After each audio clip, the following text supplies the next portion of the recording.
faro en la noche. Hola queridos cristovidentes, me alegra mucho compartir con todos ustedes en este día tan importante y en estas vísperas donde nosotros nos disponemos a tomar decisiones tan trascendentales para nuestra vida. Pero hoy vamos a poder conversar con alguien muy especial, muy interesante, que tiene una responsabilidad en el corazón mariano de Colombia, el santuario de Nuestra Señora del Rosario de Chiquinquirá. Su rector y el prior de esa comunidad de los dominicos en Chiquinquirá, el padre Nelson Novoa. Fray, muchas gracias por estar con nosotros. Padre, muchas gracias por la invitación y gracias también a Cristovisión, a todos los cristovidentes que pues a esta hora también, preparándose ya para las elecciones legislativas de nuestro país, pues también se aprestan a esperar una palabra que llegue a las conciencias. Eso me parece muy interesante. Muchos candidatos a todas estas corporaciones públicas nos buscan y me imagino que allá en el santuario, en ese santuario golpearían la puerta a muchos. Pero usted dice esto, hay que apelar más bien a las conciencias. ¿Qué significa eso? Bueno, nosotros aquí en Colombia, en cierto modo, hemos sido testigos de que la unión entre religión y política son catastróficas. Y no solo en Colombia, sino lo podemos leer en la historia de la Iglesia. La Iglesia ejerce su papel profético cuando apela a la conciencia de la gente, no cuando le dice por quién debe votar. Yo debo apelar a que la gente sea capaz de tomar una decisión responsable, honesta y que en verdad piensen para el bien común. Creo que eso es una de las labores que nosotros debemos ejercer dentro del profetismo propio de la Iglesia. Pues sabemos que durante muchos años la Iglesia estuvo muy ligada, por ejemplo, a partidos tradicionales, en contra de otros, y eso pues realmente no fue muy beneficioso para la misma Iglesia. Algunos podrían decir, pero bueno, somos católicos, somos seguidores de Jesucristo, esperamos que los que van a estar en estas corporaciones sean afines a esto, no ejerzan, aunque sean buena gente, no voten por el aborto, no voten por una cantidad de realidades. Ahí cómo logramos acompañar ese elemento que es fundamental para nuestra identidad. Bueno, yo creo que hay que valernos un poco de las palabras del Papa Francisco cuando habla del deber moral de la política. Somos políticos, una cosa es ser político en cuanto que somos personas que debemos pensar la sociedad, debemos ser capaces de ayudar a organizar la sociedad, pero no somos políticos en el sentido de afiliarnos a X o Y partido, sino en que somos capaces de también dar directrices para que la política pueda ejercerse de la mejor manera, pensando ante todo en el bien común, como lo decía en algún momento Santo Tomás en su obra El gobierno de los príncipes. El príncipe, es decir, el gobernante, hay que insistirle que debe pensar en el bien común. Y pensar en el bien común, pues es también decirle al señor político, al señor gobernante, que debe ejercer un gobierno serio, responsable y que en ningún momento puede vender sus convicciones cristianas. Un porcentaje muy alto de los que nos gobiernan son o cristianos o católicos y podríamos decir que una inmensa mayoría somos personas creyentes en el Evangelio. Y creo que es un deber nuestro como Iglesia decirles a ellos que son hijos de Dios, que son católicos, que profesan una fe, decirles, usted como político no venda sus convicciones. Usted como político no puede afiliarse a doctrinas que van en contra de los principios de la vida, porque pues cuando nosotros hablamos de temas que están en boga como la eutanasia, el aborto, estamos hablando de principios que se nos quieren imponer, que más allá de ser católicos o de ser cristianos, pues en realidad van en contra de la vida misma. Un ateo o una persona que no sea cristiana, que no crea en Jesucristo, en un sano y correcto principio de reflexión, se daría cuenta que cuando usted formaliza cosas como el aborto, la eutanasia, la eugenesia, la manipulación genética, pues usted lo que está es jugando con la raza humana. O O sea, lo que usted hace con una planta cuando une 2 semillas y juega con esa planta a ver qué puede salir, un injerto, por ejemplo, los injertos son muy conocidos por eso, pues es también como hacer lo mismo con el ser humano, es reducirlo a la calidad de un bicho, de una planta. Yo creo que nosotros debemos decirle al político, a un político correcto, a un político sano, a un político convencido, porque llegar al Congreso usted no significa que tenga que cambiar sus convicciones. Yo soy de los que creo firmemente eso, o sea, un buen político no cambia sus convicciones y un buen político se mantiene en un sano sentido del bien común, del correcto obrar, y si es un hombre o una mujer de fe, pues sabe que hay ciertos elementos que más allá de ir en contra de nuestra fe como cristianos, pues van en contra de la misma humanidad. Nuestra realidad en este país es que hay una fuerte presencia del narcotráfico, de la corrupción, que hay unos temas muy profundos a nivel de salud, de pensiones, y digamos que la dinámica electoral es: hay un problema de salud, le tengo la solución, vote por mí. Hay un problema le tengo la solución, vote por mí. Tal vez nosotros como que estamos esperando también soluciones rápidas, inmediatistas, y nos dejamos llevar un poquito por la pasión, por la imagen, antes de votar. Sin duda alguna, padre. Nosotros en Colombia estamos llegando a unos puntos de corrupción muy altos y delicados que están permeando todas las estructuras de la vida social, la política, la economía, la sociedad, la salud, la educación. Realmente estamos en un momento muy crítico de la vida social de nuestro país. Y claro, frente a una situación de estas es como el que se cae al agua, intenta agarrarse de lo primero que le ofrecen para tratar de salvarse. Y en lo que hemos visto es que el político aprovechado llega prometiendo cielo y tierra, promete cielo y tierra, después solo le ofrece a la gente por ahí tierra, le promete salud y no la hay.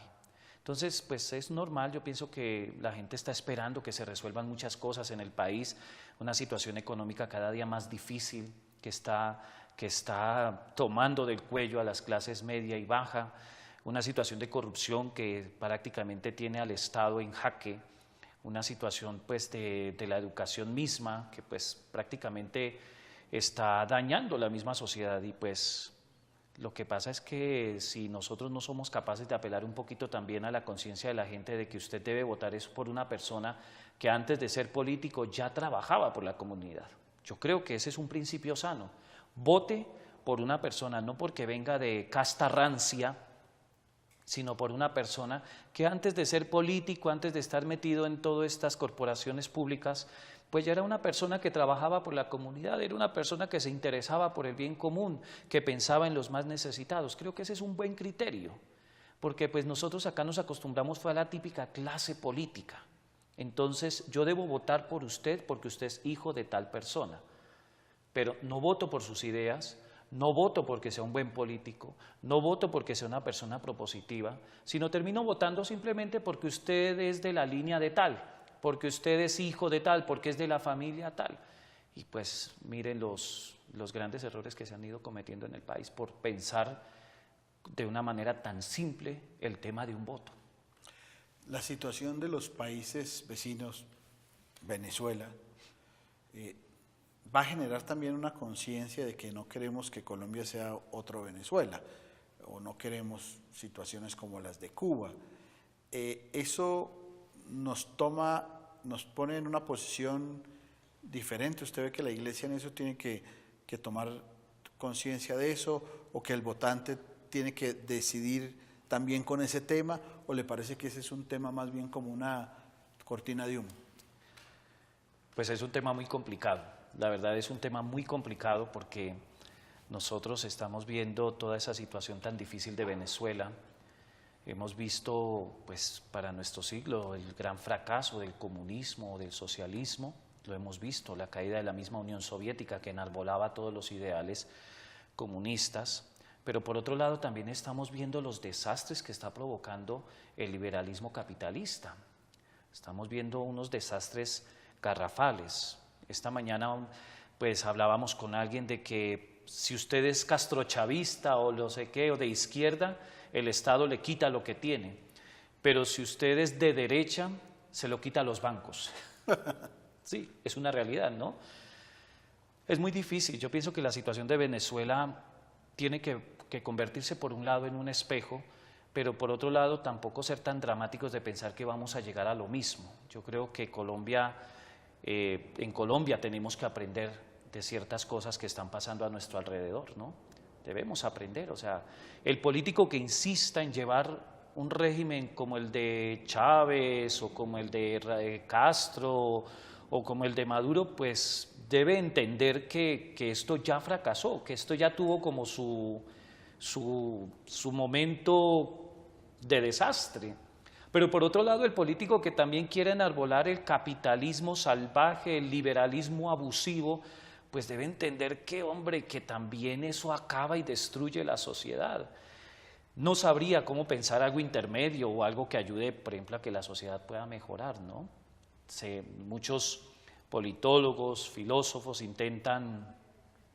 tratan un poco de reflexionar sobre el tema, que no es tan fácil. Por un lado, el capitalismo y el liberalismo pues tienen absorbido al mundo. Los solos bancos se convierten ahora en máquinas de hacer dinero y de quitar dinero. Por otro lado, pues están los regímenes comunistas que en verdad pues tampoco han sido la solución para estas situaciones. Algunos países de Europa y ya países también latinoamericanos intentan encontrar una tercera vía que se convierte un poco en algo más agresivo y en algo que también pues lleva al caos, y es el anarquismo. Nuestras instituciones fracasaron, los gobiernos fracasaron, la economía fracasó, todo fracasó. Finalmente cada uno como que mire a ver cómo se organiza. Tratemos en lo posible de no matarnos, tratemos en lo posible de tener unos mínimos de comportamiento, pero no nos apeguemos ni a partidos, ni a regímenes, ni a instituciones. Hoy día se está promoviendo mucho eso, se está promoviendo esa idea, y eso es lo que está calando también en la mentalidad de muchos jóvenes que ven las instituciones fracasaron, estos que nos prometían cielo y tierra no salieron con nada, este régimen fracasó, cayó. Vemos unos regímenes fuertes, poderosos, pero que se tragan a la gente. Lo mejor es no nos afiliemos a ninguno. Es una propuesta también interesante que creo que pues desde una sana perspectiva cristiana se podría mirar, y que ya en algún momento de la historia se miró, que fue lo que se conoció como el anarcocristianismo, ¿no?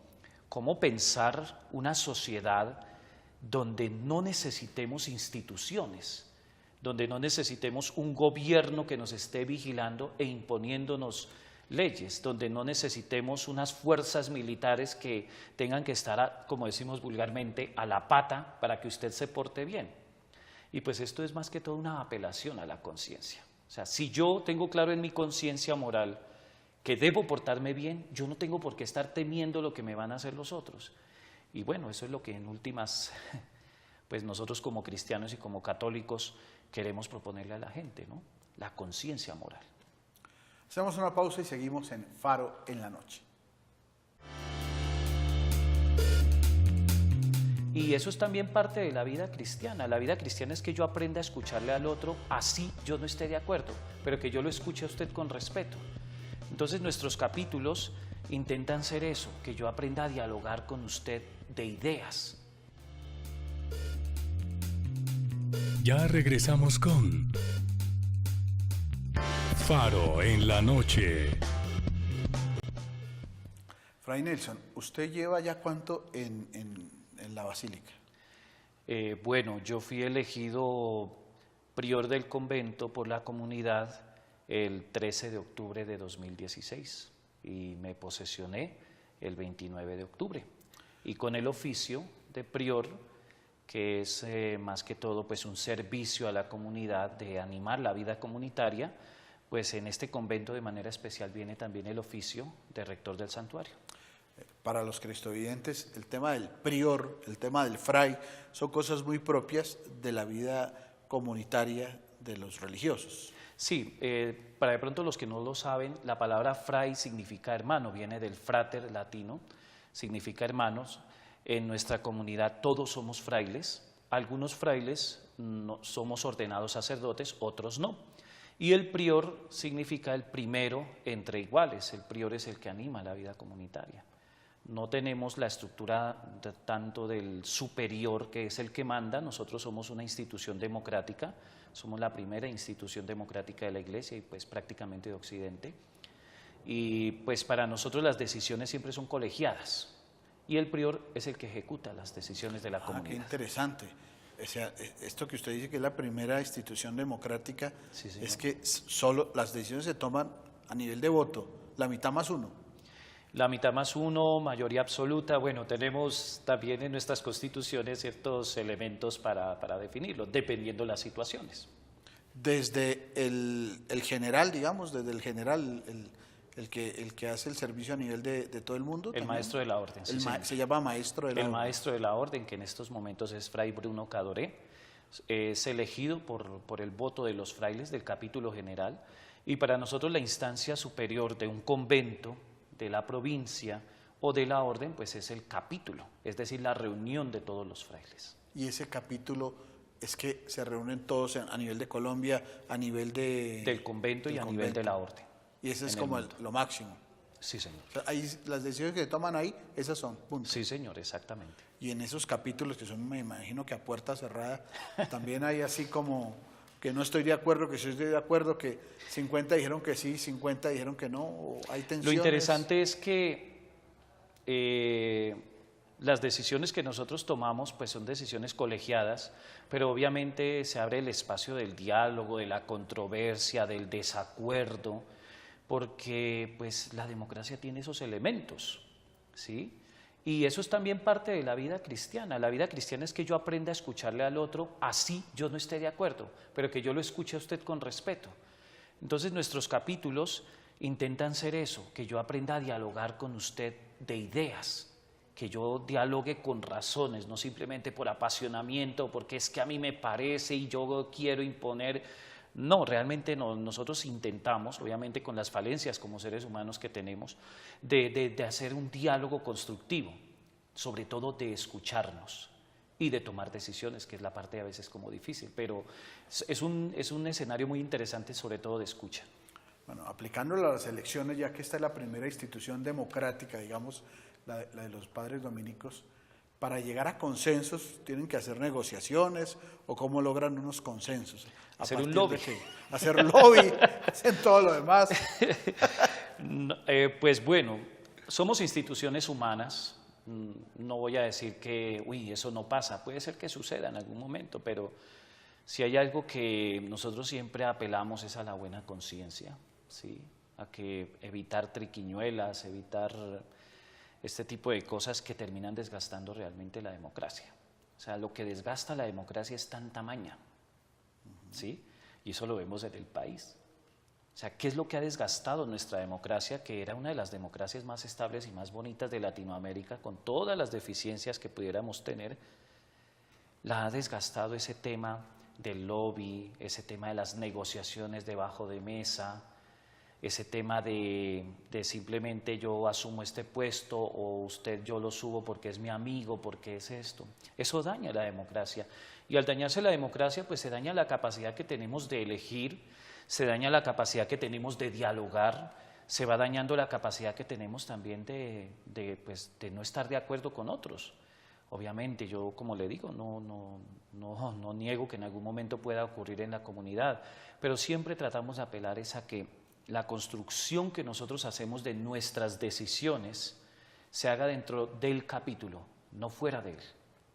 El capítulo es el órgano máximo, ahí se decide todo. Sí, señor. Este tema que puede que muchas personas no entiendan, bueno, usted ahorita es el rector de la Basílica y el prior del convento de los dominicos en Chiquinquirá, pero dentro de un tiempo lo cambian y ya no es el prior, sino tiene que ser párroco, misionero. Sí, normalmente dentro de nuestra vida los puestos no son fijos. O sea, nosotros no es que va subiendo y no le mueven la butaca. No, señor. No.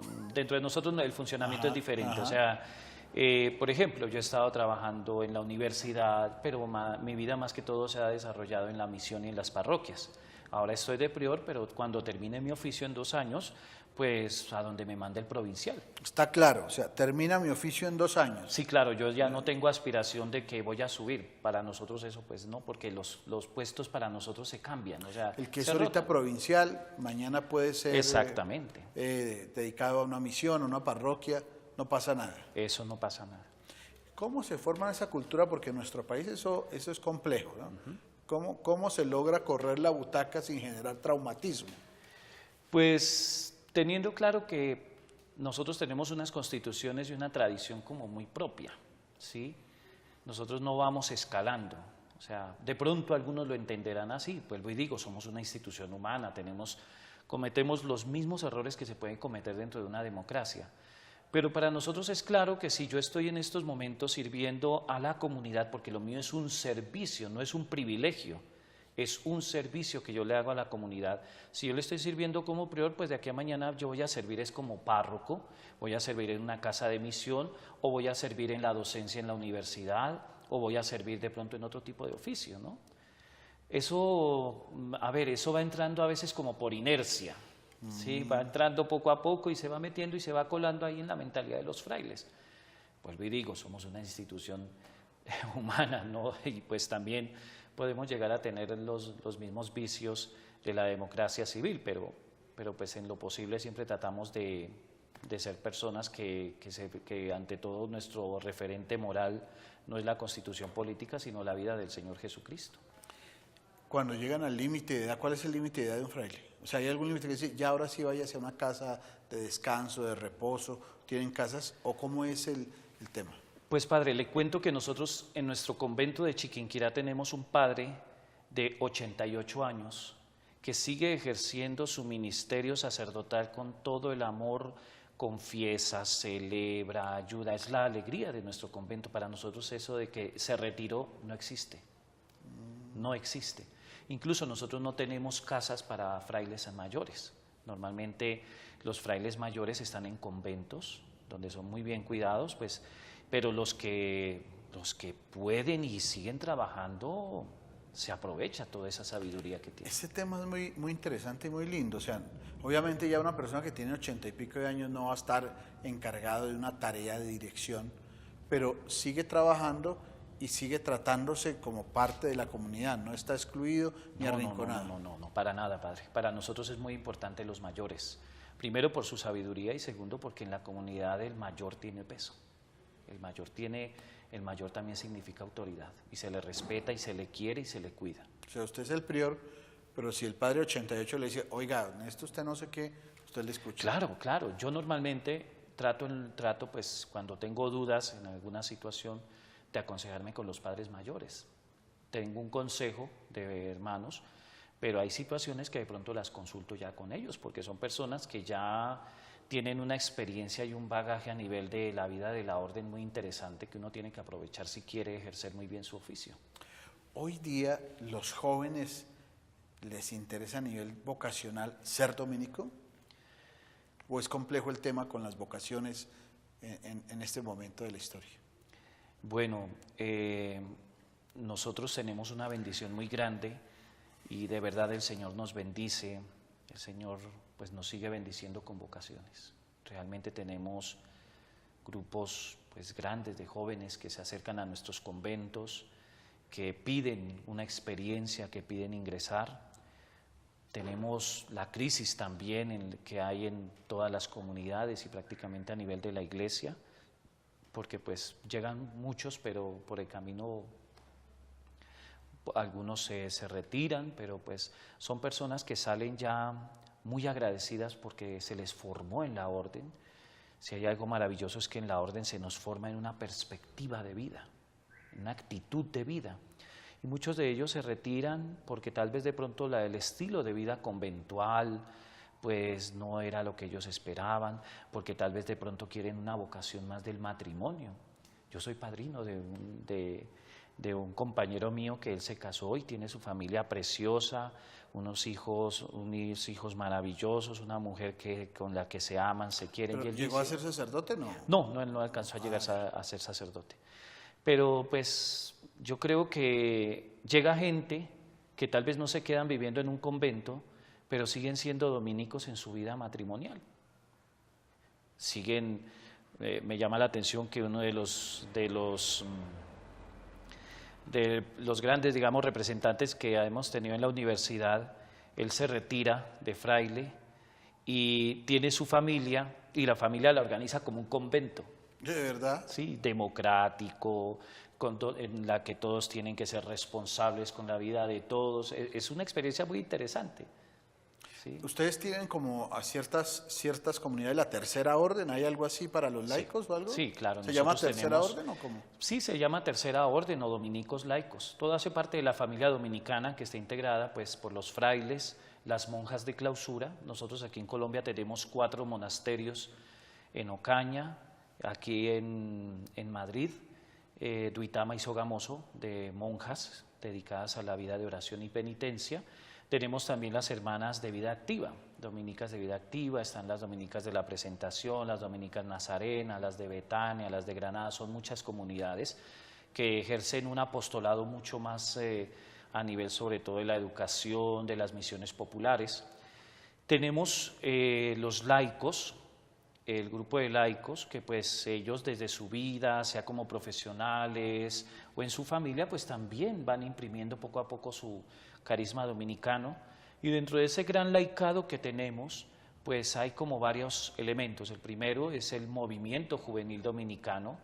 En nuestros conventos y obras pues manejamos también muchos jóvenes, entonces son jóvenes que sin necesidad de ser frailes, o en el caso de las niñas de ser religiosas o monjitas, pero ellos también van aprendiendo algo del carisma dominicano, algo sobre la formación, el estudio, la predicación de la verdad, el anuncio del reino, y lo van aprendiendo, y lo más lindo es que lo van viviendo y lo van aplicando desde su juventud.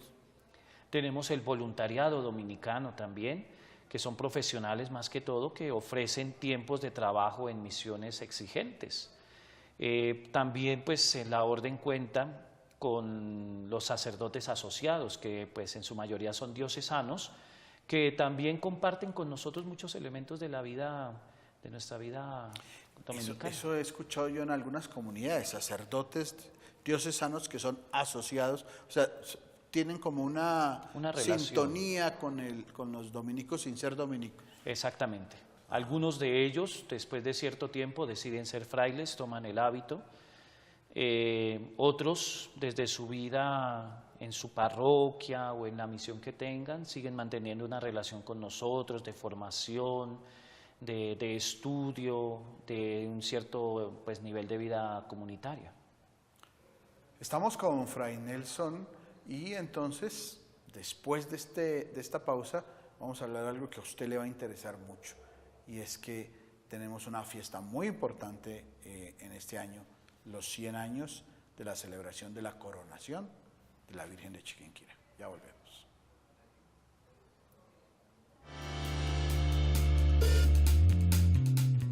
Toda la iglesia, pues, con todas las peregrinaciones que empiezan a ocurrir hasta Chiquinquirá, pues quieren que la reina sea la Virgen.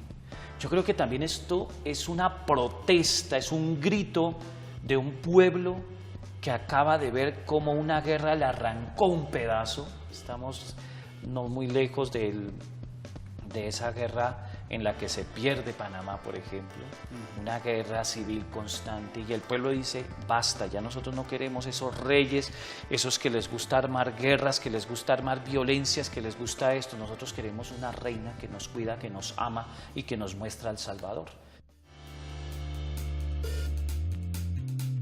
Ya regresamos con Faro en la noche. Bueno, todos los colombianos, sin lugar a dudas, tenemos claro que la reina es la reina, o sea, que es la patrona de Colombia. Sí, señor. Yo creo que usted lo experimenta todos los días de la visita de peregrinos de toda Colombia que van a ese santuario mariano. Así es, padre, de verdad que es una experiencia pues hermosa, sobre todo porque en Chiquinquirá ocurrió algo que muy pocas veces nosotros lo hemos podido hacer entender o hacerlo visible al país. En Chiquinquirá no hubo una aparición, como de pronto ocurrió en Fátima, como de pronto ha ocurrido en otros lugares, no, sino que hubo un lienzo que pintaron, que le dieron un uso en una capilla. El lienzo después, por el ambiente, por el clima, por la lluvia, el lienzo se descoloriza, se rompe y es utilizado para secar trigo y maíz. Y es precisamente ese lienzo el que se renueva. Yo inmediatamente me imagino y hago una reflexión que es la reflexión que nosotros queremos proponerle a nuestra iglesia y a nuestro pueblo colombiano. Lo que le pasó a ese lienzo es lo mismo que le pasa a esta patria. Una patria rota, descolorida y que está gastando todas sus fuerzas y bellezas en algo que no lo debería usar. Rota por la violencia, por una guerra absurda, por tanto crimen que tenemos, esa violencia que tenemos los colombianos nos está destruyendo, nos está rompiendo. O sea, lo que está ocurriendo con Colombia le ocurrió a ese lienzo, se rompió. Este lienzo de la Virgen de Chinquirá, ¿cuántos años tiene? El lienzo fue pintado, bueno, su renovación fue en 1586, o sea, estamos hablando de 452 años. O sea, que ese lienzo de renovado. Que vemos todos cuando Sí, vamos señor. a la basílica y que preside la basílica, tiene 52 años. 452 años. Sí, señor. Y lo que se va a celebrar en este año son 100 años de coronación. Ubiquemos a los cristovidentes, ¿cómo así los 100 años de coronación? Bueno, entonces, para entender los 100 años de coronación debemos entender el milagro de la renovación. O sea, y es lo que nosotros queremos ofrecerle a Colombia. El pueblo en su momento entendió que Dios había hecho un gran milagro en Chiquinquirá. Algo que estaba roto, dañado, descolorido, volvió a la vida. Esto me hace acordar un poco del capítulo 37 de Ezequiel, los huesos secos, ¿no? Cómo Dios es capaz de volver a la vida aquello que ya está muerto. Estaba muerto, sí. Como un lienzo que estaba dañado vuelve a la vida. Primer elemento. Segundo elemento, este lienzo es renovado no ante españoles, no ante sacerdotes, ni personas de la alta sociedad, es ante un indígena, ante una mujer indígena y un niño indígena. Entonces también este es un milagro de la providencia de Dios, de un Dios que también está protestando en contra de aquellos que oprimen. Y es muy parecido al milagro de Guadalupe, ¿no? Claro, claro. Una protesta de Dios, vea, frente a estos que están oprimiendo, pues yo voy a renovarlo frente a alguien que es el oprimido. Un tercer elemento, este lienzo, pues aparte de ser una muestra de la providencia y del amor de Dios, pues empieza a tener un efecto en el pueblo, y es que debemos volver la mirada a Dios, debemos ser mejores personas. Este es un lienzo que también atrae bendiciones sobre el pueblo. Algunas pestes de estos comienzos de siglo, de incluso el siglo XVI, XVII, pues al paso del lienzo van sanando, van acabándose. ¿Sí? Porque es Dios pasando en brazos de su Santísima Madre. Y por eso el mismo pueblo y toda la iglesia, pues, con todas las peregrinaciones que empiezan a ocurrir hasta Chiquinquirá, pues quieren que la reina sea la Virgen.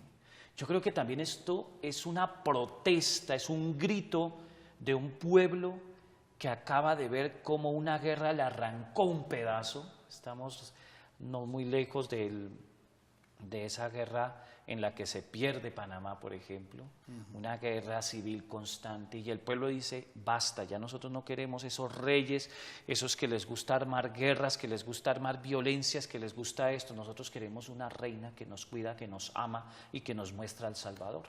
Y por eso en 1919, ante una gran concurrencia del pueblo colombiano, pues este lienzo es reconocido, y esta imagen de Nuestra Señora del Rosario de Chiquinquirá, ella es reconocida como la reina y patrona de Colombia. Esto pues definitivamente para nuestro pueblo es una gran alegría, porque nosotros los cristianos, nosotros los católicos debemos tener claro que nuestro único Rey, nuestro único Señor, el único que debe estar por encima de nuestras vidas es Dios. Los gobiernos pasan, los políticos pasan, pero hay algo que le imprime conciencia moral a nuestras vidas, que le imprime razón de ser a nuestra existencia, que le da sentido a nuestras vidas, y no es un político, no es esta economía, no es esta perspectiva social, sino es Dios. Y muchas personas han pasado por este santuario dándole gracias a Dios por los cambios que han tenido en su vida, porque ellos también vieron cómo con sus vidas, con sus familias, ocurrió el mismo milagro que con el lienzo. Esa expresión tan bonita de renovación, ustedes se preparan a celebrar la coronación. Sí, señor. ¿Eso históricamente cómo sucedió? ¿Hace 100 años? Sí, señor, ya hace 100 años se estaba preparando todo el acontecimiento, este gran acontecimiento, pero para nosotros, escuchando atentamente al pueblo de Dios, escuchando también a nuestros padres mayores que tienen una gran sabiduría y amor por la Virgen, ellos nos decían, en algún momento en el capítulo lo hablábamos, decían, Nelson, hay que insistir es en la renovación. La coronación puede ser algo civil, la coronación como tal sí es un gran acontecimiento, pero aquí lo que realmente sucedió y lo que realmente necesitamos es la renovación. Colombia le sucede lo mismo que le sucedió al lienzo, se rompió, se descolorizó, fue utilizada para lo que no debía, y Colombia merece también, como lo dijo el Papa en el Ángelus el 10 de septiembre en su visita a Cartagena, que así como Dios renovó el esplendor de su Santísima Madre en Chiquinquirá, Dios también renueva el rostro de Colombia. Esto me parece muy lindo porque entonces la celebración de los 100 años, usted me decía, era una oportunidad para ofrecer la teología de la renovación. Hablemos un poquito qué significa esto de la teología de la renovación, que ya nos damos cuenta en dónde está fundada, en lo que usted nos acaba de contar.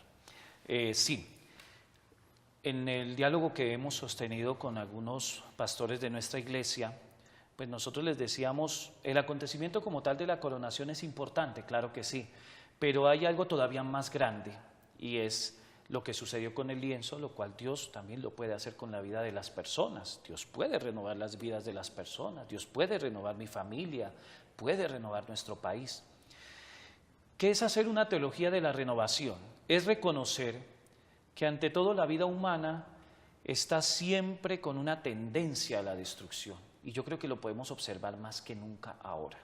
Tenemos una fuerte tendencia a la destrucción, y peor aún, que a usted le destruyan la vida, bueno, fue otro, pero que usted se autodestruya, que usted dañe su existencia, que usted maltrate su vida, maltrate su cuerpo, maltrate su alma, pues es un acontecimiento terrible, terrible.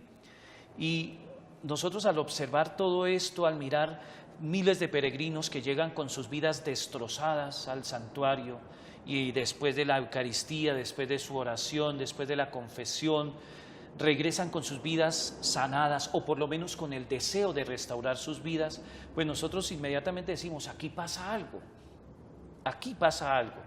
Y una teología de la renovación, ¿en qué consiste? Un reconocimiento antropológico. Nosotros tenemos una fuerte tendencia a la autodestrucción, no solamente a destruir la vida ajena, sino también a autodestruirnos. Segundo, en esa autodestrucción nosotros acabamos con las personas que están a nuestro alrededor. Pensemos en el que consume drogas no solo acaba su vida, acaba también con su familia. Tercero, nosotros debemos reconocer que necesitamos volver la mirada a Dios, que es el único capaz de renovarlo todo. El texto de Ezequiel del capítulo 37 es maravilloso porque demuestra cómo de unos huesos Dios es capaz de sacar vida. Ahora, nosotros que estamos vivos, que aun cuando estemos sin ganas de vivir, aun cuando estemos tristes, descoloridos, con las vidas rotas, que incluso nuestro cuerpo y nuestra alma la estemos usando para lo que no debe ser, pues Dios es capaz de cambiarnos. Dios es capaz de renovarnos, Dios es capaz de con su Santo Espíritu hacer volver a la vida ese hijo que de pronto se destruyó, se autodestruyó con el vicio, es capaz de volver a la vida a esa pareja que de pronto por la infidelidad o por la incomprensión se acabó. Dios es capaz de renovar y de volver a la vida a esa comunidad, a ese barrio que de pronto por las peleas y las envidias pues llegaron a la discordia. Esa es una teología de la renovación. La obra que Dios es capaz de hacer en algo que aparentemente para nuestros ojos está muerto, pero para Dios, como lo dice la palabra de Dios, para Él todo está vivo. ¿Va a ser todo un año de celebración hasta el 2019 o cómo va a ser el...? ¿Han pensado ya algunas cosas concretas? Sí, padre.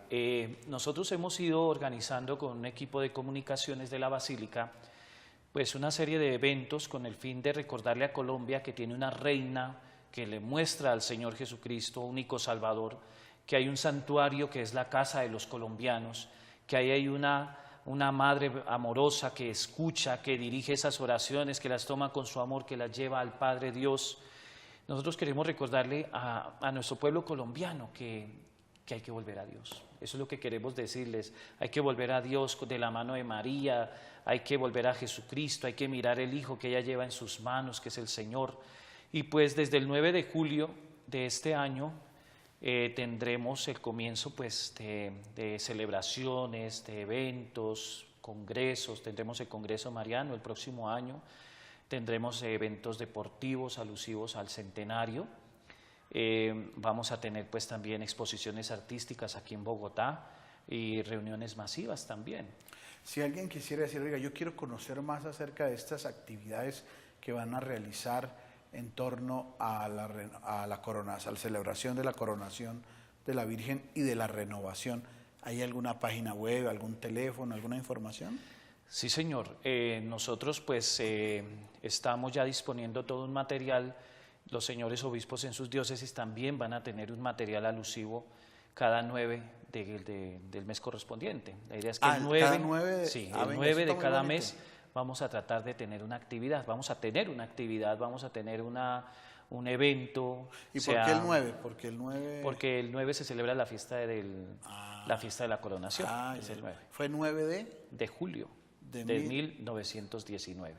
Ya. Sí, nosotros dispondremos para las diócesis de un material que ante todo buscamos ante todo que en las diócesis, en las parroquias, se hagan actividades con niños, con familias y todo en esa tónica de renovación. Porque es que a nosotros no nos interesa solamente promover un santuario. No se trata de promover un santuario, aquí se trata es ante todo de promover el Evangelio, de anunciar el Evangelio de la mano de María, que eso es lo que nosotros queremos. Tenemos la página www.virgendechiquinquirá.com, la página también de las emisoras Reina de Colombia, donde... ¿Eso se puede conseguir en la aplicación por internet o algo, Reina de Colombia? Porque está en Chiquinquirá, pero sí, se puede buscar en cualquier cristovidente en cualquier parte de Colombia o del mundo por algún sistema de estos de internet. No, ¿lo encuentra? Lo normal, básico, o sea, las emisoras reinas sí las podemos encontrar en TuneIn. ¿En TuneIn? Y también en Radio Garden, las podemos encontrar también. Y ya dentro de poco pues vamos a disponer de una aplicación para celular con motivo del centenario. ¡Qué bonito! Sí, señor. Después nos dirán cómo. Claro que sí, padre. Cristovisión tendrá que transmitir muchas cosas de esas. No, claro que sí, padre. Claro que sí. Sí, claro señor. Que sí. Fray, muchas gracias por estar con nosotros. Yo creo que ha sido una experiencia de renovación para ustedes también, de gracia de la Virgen María, tener este momento providencial. Y realmente fue providencial. Sí, en realidad sí. Muchas gracias por todo. En estos 10 años del canal Cristovisión, pues los dominicos hacen parte también de la Fundación Cristovisión. Siempre será la casa de ustedes. Muchas gracias, padre. Para todos los cristovidentes, para usted, padre, para todo su equipo de Cristovisión también, oramos por ustedes todos los días allá en este santuario. Y sabemos que la Reina de Colombia escucha las súplicas de nuestro pueblo. Los invitamos a peregrinar a Chiquinquirá, tierra 1000 veces dichosa, la tierra de la Reina de Colombia, la casa de los colombianos. Gracias por ver el mundo con los ojos de Jesús.